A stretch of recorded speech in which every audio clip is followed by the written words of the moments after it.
2024 లేదా 25లో డిగ్రీ లేదా బీటెక్ చదివారా? సాఫ్ట్‌వేర్ జాబ్ కోసం ఎదురు చూస్తున్నారా? అయితే కోడ్ జ్ఞాన్ 100 డేస్ కోర్సులో చేరండి, జాబ్ సాధించండి.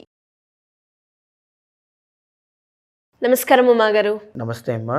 సెప్టెంబర్ మాసంలో మీనరాశి వారికి విద్యాపరంగా, విదేశీ పరంగా, సంతాన పరంగా, వ్యాపార పరంగా ఎలా ఉండబోతుంది? అండ్ అలాగే ఎన్ని గ్రహాలు వారికి ఈ మాసంలో అనుకూలిస్తున్నాయి? ఏ ఏ సందర్భాల్లో జాగ్రత్త పడాల్సిన అవసరం ఉందంటారు? తప్పకుండా అండి. మీనరాశి వాళ్ళకి ఈ మాసంలో 4 గ్రహాలు బాగా యోగిస్తున్నాయి అని చెప్పచ్చు. ఎస్పెషల్లీ 17వ తారీఖు వరకు వీళ్ళకి చాలా బాగుంటుందమ్మా.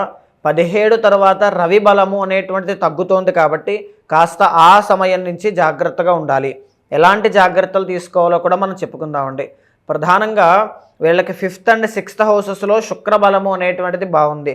సినీ నాటక కళారంగాలు, నృత్య గీత వాద్యాది రంగాలు, లేకపోతే జన ఆదరణతో ముందుకు వెళ్ళేటువంటి ప్రొఫైల్స్ ఎవరైనా సరే అవ్వచ్చు వాళ్ళు, కానీ తర్వాత క్రియేటివ్గా ఉండేటువంటి ఫ్యాషన్ డిజైనర్స్ కావచ్చు, క్రియేటివ్ సెక్టార్లో పనిచేసే వాళ్ళు దాంట్లో ప్రయత్నం చేసేవాళ్ళు ఎవరైనా సరే వాళ్ళకి 14వ తారీఖు వరకు అద్భుతంగా ఉంటుంది. 14వ తారీఖు దాటిన తర్వాత నుంచి కాస్త మిశ్రమ ఫలితాలు ఉంటాయి అని చెప్పొచ్చమ్మా. ప్రేమ వ్యవహారాల్లో కూడా అంతే. 14వ తారీఖు దాటిన తర్వాత మిశ్రమ ఫలితాలు ఉంటాయి.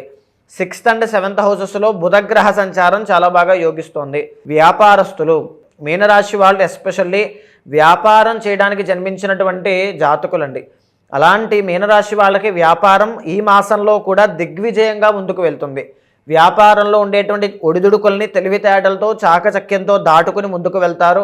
రుణ బాధలు, ఆర్థిక ఇబ్బందులు కూడా సమానంగా ఉంటాయి. పెద్ద మార్పులైతే ఏమీ కనిపించట్లేదు. కానీ వ్యాపారాన్ని విస్తరించడానికి కావాల్సిన సామర్థ్యాన్ని, తెలివితేటల్ని, కావాల్సిన సంభారాలన్నీ కూడా సమకూర్చుకునేటువంటి ప్రయత్నం చేస్తారని చెప్పచ్చు. వీళ్ళే కాకుండా గ్రోసరీ బిజినెస్ కానీ, ఎక్స్పోర్ట్స్ అండ్ ఇంపోర్ట్స్ కానీ, ఈ కామర్స్ కానీ, స్టాక్స్ కానీ, షేర్ మార్కెట్ కానీ, ట్రేడింగ్ కానీ చేసేటువంటి వాళ్ళకి కూడా ఈ మాసంలో మిశ్రమంగా, విజయంగా బాగానే ఉంటుంది. ఇబ్బంది ఏమీ లేదు. 6వ స్థానంలో కేతుగ్రహ సంచారం చాలా బాగా యోగిస్తోంది. అదే 6వ స్థానంలో రవి బుధులు కూడా యోగిస్తున్నారు టిల్ 17th వరకు అండి. రవి బుధుల యొక్క కంజంక్షన్ 6వ స్థానంలో యోగిస్తూ 17వ తారీఖు వరకు ఉంటుంది. 17 తర్వాత రవి కన్యా రాశిలోకి ఎంటర్ అవ్వబోతున్నారు. దీని మూలాన ఏం జరుగుతుంది అంటే ప్రధానంగా పనులన్నీ కూడా 17 తర్వాత నుంచి కాస్త మందకొండిగా సాగడం జరుగుతుంది. అంటే స్లో డౌన్ అవుతాయి. సకాలంలో భోజనం చేయలేకపోవడం వల్ల వచ్చే అనారోగ్య సమస్యలకి గురవుతారని చెప్పచ్చు. ఆదాయం విషయంలో కాస్త ఫ్లో ఆఫ్ మనీ విషయంలో ఇబ్బందులు అనేటువంటివి జరుగుతాయి. ఇంకా చెప్పాలి అంటే ఈ రవి అనేటువంటి ఆయన మీనరాశి వాళ్ళకి 6th లార్డ్ అండి. దీని మూలాన ఏం జరుగుతుంది అంటే ఆరోగ్యం విషయంలో జాగ్రత్తగా ఉండాలి, మ్యారిటల్ లైఫ్ విషయంలో జాగ్రత్తగా ఉండాలి, బిజినెస్ లైఫ్లో పార్ట్నర్షిప్ విషయంలో జాగ్రత్తగా ఉండాలి. ఎప్పటి నుంచి అంటే 17th తర్వాత నుంచి అమ్మ. సో తర్వాత ఏంటి అంటే బుధుడు బాగానే ఉన్నారు, కేతు 6thలోనే అలాగే ఉండిపోతారు.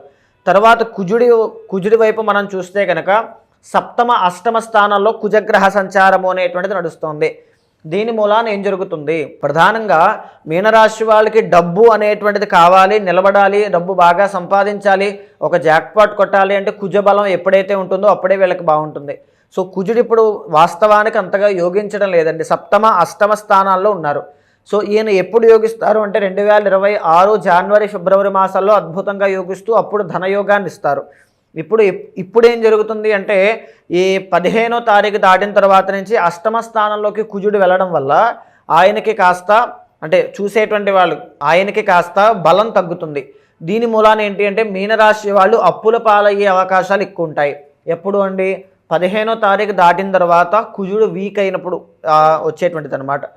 సో ఆ విషయంలో చాలా కేర్ఫుల్గా ఉండాలండి. ఇంకొకటి ఏంటి అంటే మీనరాశి వాళ్ళకి శుక్రబలము, బుధుడి యొక్క బలం బాగుంది కాబట్టి ఈజీగా ఉన్నటువంటి సమస్యల్ని తెలివితేటలతో ఓవర్కమ్ చేసేటువంటి యోగం ఉన్న పరిస్థితులు అన్నీ కూడా ఛాలెంజెస్ అనేవి ఎక్కువ ఉంటాయి.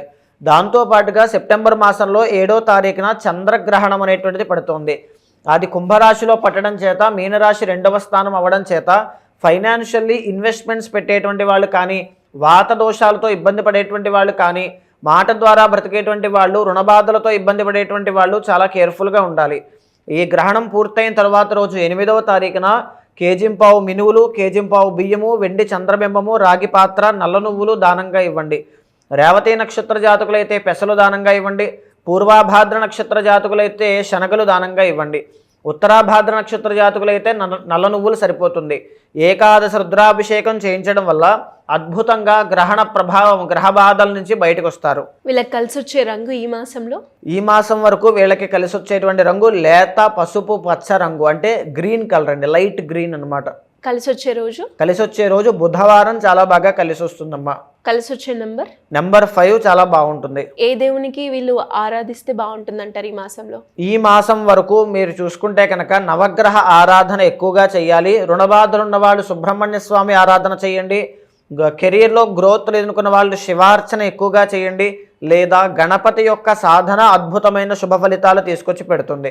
మీనరాశి వాళ్ళకి 17వ తారీఖు వరకు మాత్రమే రవిబలం ఉంది కాబట్టి ఆ తరువాత పనుల్లో స్తంభన అనేటువంటిది లేకుండా పనులన్నీ విజయవంతంగా పూర్తవడానికి, ఆ ఆరోగ్య సమస్యలు రాకుండా ఉండడానికి గోధుమలు కేజింపావు ఆదివారం నాడు దానంగా ఇవ్వడం వల్ల రవి బలం పెరిగే పనుల్లో దిగ్విజయంగా ముందుకు వెళ్తారని చెప్పొచ్చమ్మా. అలాగే ఇంకా ఎవరికైనా కూడా పర్సనల్గా మీ దగ్గరికి వచ్చి వారి యొక్క పర్సనల్ చార్ట్ని చూపించుకొని వాళ్ళు ఏదైతే సమస్యని ఎదుర్కొంటున్నారో దానికి సంబంధించి పరిష్కారం చేసుకోవాలి అంటే ఎలా ఉంటుందమ్మా గారు? తప్పకుండా అమ్మా. అలాంటి వాళ్ళు ఎవరైనా ఉంటే మీకు కింద కనిపించే నెంబర్కి కాల్ చేస్తే మా వాళ్ళు మీకు పూర్తి వివరాలు అందిస్తారండి. ఈ గోచారం అనేటువంటిది మీ జీవితం మీద 40% ప్రభావితం అవుతుంది.